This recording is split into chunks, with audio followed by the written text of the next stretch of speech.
여러분 안녕하세요. 이야기하는 남자 알겠습니다. 토트넘의 안필드 원정 경기는 여러가지 아쉬움 속에서 결국 패배하고 말았습니다. 하지만 그 속에서도 홈에서 극강이라는 안필드에서 손흥민 선수가 오랜 침묵을 깨고 득점에 성공하며 새벽잠을 설치고 경기를 응원했던 팬들에게 기쁨을 안겨주었습니다. 어제 리버풀 선수 중 득점에 성공했던 살라와 피르미누는 각각 5번의 슈팅을 시도하며 한 골씩 성공했습니다. 하지만 손흥민 선수는 단 한 번의 슈팅을 득점으로 연결시켰죠. 여기서 두 가지를 생각할 수 있었습니다. 첫 번째는 살라의 슈팅을 보면서 공격수가 일단 슈팅을 많이 가져가는 것은 위협적일 수 있다는 것이었습니다. 수비들의 슛 블록에 공이 이상하게 굴절되면서 득점에 성공했죠. 하지만 어쨌든 이것도 슈팅이 나와야지 발생할 수 있는 상황입니다. 슛을 안 때리면 이런 일이 아예 발생하지를 않죠. 그래서 든 두 번째 생각이 바로 손흥민에게 두세 번의 슈팅 기회가 더 왔으면 어땠을까 였습니다. 단 한 번밖에 오지 않았던 슈팅 찬스. 너무나 아쉽습니다. 완전히 내려앉아서 수비를 하다가 취하는 역습. 손흥민과 케인의 마무리 능력이 위협적이기는 하지만 손흥민에게 온 찬스의 횟수가 너무 적었습니다. 반면 베르베인에게는 몇 번의 기회가 있었죠. 현지에서는 베르베인이 결정적인 기회들을 놓친 것에 대해 맹비난하는 분위기였습니다. 베르베인이 경기를 망쳤어. 그는 기회가 있었는데 득점에 실패하고 말았지. 손흥민이었다면 놓치지 않았을 거야. 넣었어야지. 만약 그게 손흥민이었다면 우리는 지금 2대1로 앞서고 있었을 텐데. 결정적인 찬스를 2번이나 놓쳤고 그중 하나는 골포스트를 맞췄으니 경기를 응원하는 팬들의 입장에서야 아쉬운 마음에 응당 화가 날 수도 있겠죠. 하지만 손흥민 선수는 단 한 번 찾아온 기회를 놓치지 않고 최고의 피니셔답게 골로 연결시켰습니다. 특히 오늘 득점 장면에서 주목해야 할 점은 손흥민만 다른 선택을 했다는 점이죠. 이날 경기에서 상대 페널티 박스 좌측 지역에서 손흥민, 케인에게는 각각 한 번, 그리고 베르베인에게는 2번의 슈팅 찬스가 왔었습니다. 그런데 케인과 베르베인은 도합 3번의 슈팅 찬스에서 모두 오른쪽 먼 포스트를 향해 슈팅을 했고 손흥민 선수만 가까운 왼쪽 포스트 방향으로 슈팅을 가져갔습니다. 그리고 이 순간적인 판단과 정확성이 다른 결과물을 만들었죠. 왜 손흥민 선수는 가까운 쪽 포스트로 슈팅을 가져갔을까요? 이날의 골 장면 좀 더 자세하게 짚어보도록 하겠습니다. 우선 로셀소가 공을 잡고 드리블을 시작합니다. 이때 손흥민을 견제하던 선수는 핸더슨이고 베르베인을 견제하던 건 알렉산더 아놀드였습니다. 이때 손흥민은 윌리엄스가 있는 전방으로 직선적인 움직임을 가져가지 않고 좌측면에 비어있는 공간을 선택해서 스타트를 끊습니다. 그런데 보시면 조던 핸더슨이 손흥민을 따라가지 않죠. 둘 사이의 거리가 더 벌어집니다. 왜 그럴까요? 그건 바로 전방에 있던 선수들이 로셀소를 정면에서 커버하지 못하고 후미에서 추격하는 형세이기 때문입니다. 그러다 보니 핸더슨이 손흥민을 따라가지 못하고 다가오는 로셀소에 대비할 수밖에 없게 됩니다. 그런데 이때 베르베인의 움직임이 매우 좋았습니다. 손흥민이 왼쪽으로 이동하니까 베르베인은 반대로 오른쪽으로 침투해주며 알렉산더 아놀드를 자기 쪽으로 끌고 가줍니다. 이제 공을 건네받은 손흥민은 폭풍 질주를 하다가 알리송과 1대1 상황에 놓이게 됩니다.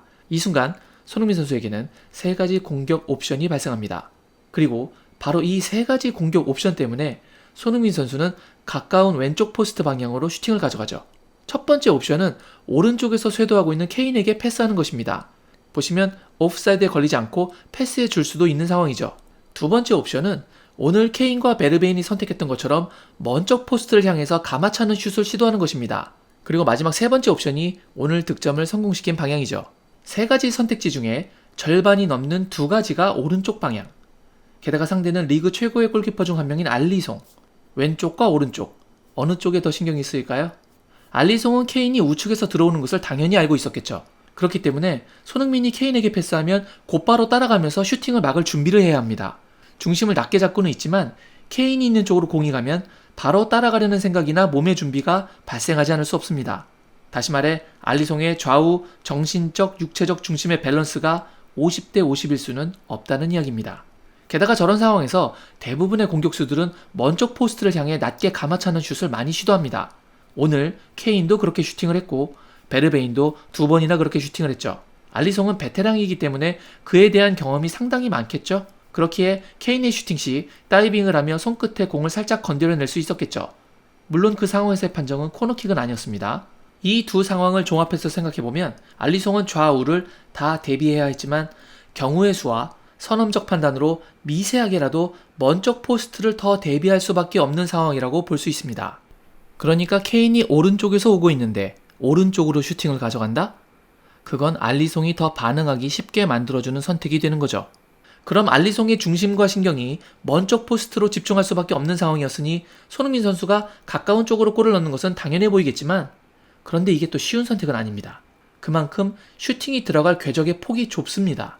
그러니까 이쪽으로 슈팅을 하려면 알리송과 골포스트의 이 좁은 영역을 지나가는 슈팅이 완성되어야 합니다. 너무 오른쪽으로 가면 알리송의 팔이나 다리에 걸릴 수가 있죠. 하지만 그걸 의식해서 너무 왼쪽으로 차면 밖으로 나가버릴 수도 있습니다.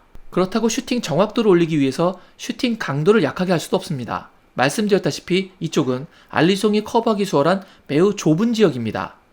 알리송이 반대쪽을 더 신경 쓰는 것은 맞지만 그렇다고 중심이 역방향에 걸린 상태까지는 아니기 때문에 슈팅이 느리면 막힐 수도 있습니다. 그렇기 때문에 손흥민 선수는 순간적으로 매우 강하고 낮게 슈팅을 때리죠. 정리하면 이 좁은 쪽의 슈팅을 선택하고 시행하려면 정확도와 강도가 반드시 수반되어야 한다는 것입니다. 반대쪽으로 신경이 더 쏠릴 수밖에 없는 상황에서 역으로 좁은 지역을 향해 강하고 정확한 슈팅을 가져간 손흥민. 이런 순간적인 판단과 그 판단을 뒷받쳐주는 그의 마무리 능력이 단 한 번의 기회를 바로 골로 연결시킬 수 있는 리그 최고의 피니셔로 만들어주는 것으로 보입니다. 그렇기에 페널티킥 하나 없이 현재 리그 득점 공동 1위에 오를 수 있는 것이겠죠. 이 골이 터졌을 때 과연 토트넘은 어떤 분위기였을까요? 역습의 마스터가 또다시 해냈어. 안필드에서 1대1이라고. 렛츠고 손나우드. 이번 시즌 손흥민의 경기력이 군사훈련 아니면 무리뉴 영향이라고 말할 수 있을까? 끝내주는 역습과 마무리였어. 또 해냈어. 그럴 능력이 있다는 걸 알고 있었다고. 손흥민은 토트넘의 생명을 보장해주는구나. 의심의 여지가 없다니까. 손흥민, 스페셜 원의 스페셜한 선수야. 소니, 고마워요. 손흥민은 다음 시즌 레알로 간다. 이게 왜 그가 최고의 선수인가를 보여주는 이유지. 카메라가 손흥민을 따라갈 수가 없네. 맨유 팬의 큰 바람입니다. 우리 링가드하고 손흥민하고 교환하자. 리버풀은 어떤 반응이었을까요? 첫 번째 유효 슈팅이었는데 32분간의 진정한 기쁨은 단 한 번의 행운의 패스로 사라져버렸어. 손흥민 진짜 장난 아니다. 이번에는 프리미어리그 공식 계정 반응입니다. 이런 젠장, 수비 라인이 손흥민을 막는 게 아니라 뒤에서 따라가고 있네. 토트넘이 리그에서 우승하겠는걸? 이분이 토트넘을 스퍼시라고 비하하면서 우는 이모티콘을 쓰길래 확인해봤더니 라이벌 아스날 팬이라서 그런 거였습니다. 손흥민은 이번 시즌 다른 차원의 선수야. 스카이 스포츠 계정에서도 이런 반응이 있었죠. 의심의 여지 없이 손흥민이 이번 시즌 프리미어리그 최고의 선수야. 현지에서는 손흥민 선수의 완벽한 마무리에 극찬을 하는 분위기였습니다. 하지만 정말 많은 리버풀 팬들은 이 골이 오프사이드라고 주장하기도 했죠. 심지어 클럽 감독조차도 말이죠. 그러나 프리미어리그 심판기구에서는 손흥민의 골은 온사이드가 맞다고 공식 발표를 했습니다. 제가 봐도 이 골은 온사이드가 맞아 보이네요. 비록 팀이 패배해서 리그 1위를 내어주었기 때문에 아쉽고 안타깝지만 손흥민 선수의 득점을 통해서 기쁨과 다음 경기에 희망을 볼 수 있었다는 것에 만족해야 할 것 같습니다. 아직 시즌이 끝난 것은 아니라 이제 3분의 1이 지났고 아직 3분의 2나 남아있는 상태니까요. 토트넘 홈에서는 리버풀에게 서력전할 수 있길 바랍니다. 이제 오늘의 패배는 잊고 다음 경기인 레스터전에서 다시 분위기 반등하길 바라면서 오늘 영상은 이만 마무리 짓도록 하겠습니다. 영상이 마음에 드셨다면 응원해주는 의미로 좋아요 부탁드리겠습니다. 날씨도 추워지고 확진자도 늘어가고 있는 추세네요. 여러분 모두 건강관리에 만전을 기하시기 바랍니다. 역시 I guess.